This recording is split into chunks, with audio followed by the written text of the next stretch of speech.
Hello my friends, for today's beer review we're going to be taking a look at Squatters Brewing Company Hop Rising Double IPA. So this is my first time ever really even hearing about the brewery named Squatters. I don't know anything about them. I've never had any of their brews before, but I saw this, occasionally from time to time at my our local beer shop.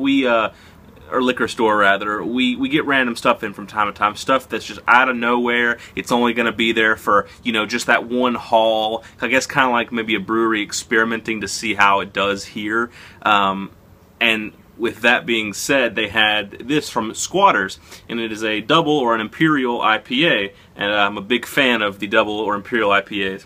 So, artwork on this is really nice. Got like this old bearded farmer dude in overalls. He's got a giant hop on the end of his pitchfork, and it's all kind of sepia tone. It just looks great. I love the label art. Even the edges of the label, if you can see that, look ripped. That's just great. This is one of the best labels I've ever seen on a bottle of beer. On the back there is some description. Oh, and this comes in at 9% alcohol by volume, which is huge, monstrous. You will be buzzed after one bottle. Couple bottles and you're going to be pretty tipsy if not drunk. Commercial description on the back, it says, a mighty hop lover's dream. Hop Rising adds malty backbone to an intense imperial IPA. This insanely smooth, dry-hopped ale has everything 9% alcohol by volume, 72 IBUs, and yes, that's our master brewer Jason stock pitching in on the label. So that's their master brewer right there. That is him. That's pretty cool that he put himself on the front label. So yeah, 72 IBUs, 9%. Got their brewmaster right on the label. I like it. I like the style. I'm going to be drinking this today out of just my Dogfish Head IPA glass. And so, without further ado, I'm going to get the cap off here carefully, because as I said, this is a beer that I have not yet tried, and I like to save my caps. One from each unique brew or brewery. Alright. I'm going to pull my shades down here for a second. It's pretty bright out today, but I want to see the color of this. Straight out, it pours almost kind of like a honey yellowish orange sort of color. I'm going to take this right down the center now and see if I can get any kind of head on this at all. There's a decent amount of head, but the bubbles are big. Even though it's an IPA, with the alcohol being that high, it's just not going to generate a huge head. Up into the light, it is a nice kind of honey golden orange sort of color. Looks very good. There are lots of bubbles streaming up though to reinforce it, so the head might stick around, but the bubbles are also really big, so I'm not sure about that. Let's give it a smell. It's good, but it's not what I was expecting from a double IPA. It's got a lot of, what will be the word for it?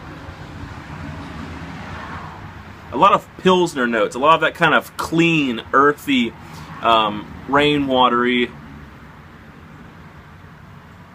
yeasty cleanness about it.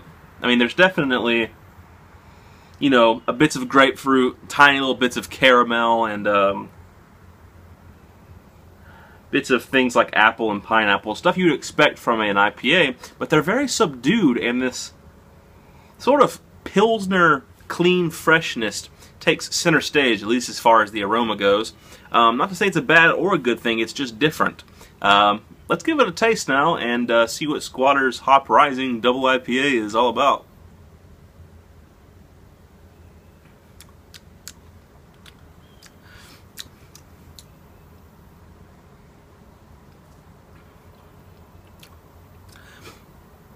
Definitely a hop forward, of course, IPA, but there is definitely a malty backbone, as they said. It's got lots of malts in the ending of the flavor development.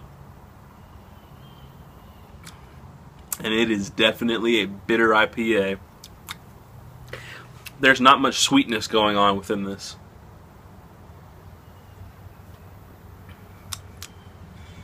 And it's got a lot of alcohol in the taste, too. Me personally, I enjoy that. I like boozy beers. I like the taste of alcohol, but I know for a lot of people always like it or rave about it whenever a beer is able to mask their alcoholic taste. and they praise them for that. So this may turn some people off. Like I said, I enjoy. I mean, I'm one to drink, you know, a dram of scotch straight with a few drips of water in it. So I like the taste of alcohol. But for some people, they're going to think this is very alcoholic tasting, and they may not like it. And I will tell you this much. You need to have acquired a good appreciation for this style of beer to appreciate this beer, because it is bitter. 72 IBUs? No, I think this is more like getting up into the high 80s to the mid 90s in IBUs, because up front it's very clean, lightly sweet, crisp, and refreshing, with just light touches of different citrusy fruits. But man, a few seconds into that development, and just this intense bitterness develops on the sides, the back of the tongue, almost like you're just licking a grapefruit peel. I like it personally.